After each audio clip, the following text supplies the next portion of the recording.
Убакыттын берекеси кетти. Кантип берекелүү кылсак болот? Илим алгым келет. Дуа кылып коюңуздарчы. Балалуу энелер кантип илим алып устаза боло алат? Туура эми кыямат күнгө чейин убакыттын берекети азая берет. Азая берет.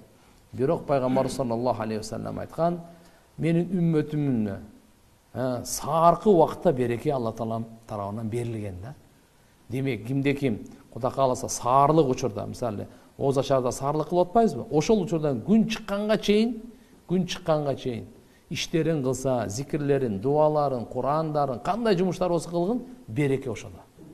Көбүнчө биз ошол убакытта уктайбыз, берекени кетиребиз, анан кыйналып жүрө беребиз. Ошон үчүн иншалла саркы убакытты ганимет билиш керек. Ошол убакытта бекем кармаш керек. Албетте иншалла илим алыңыздар.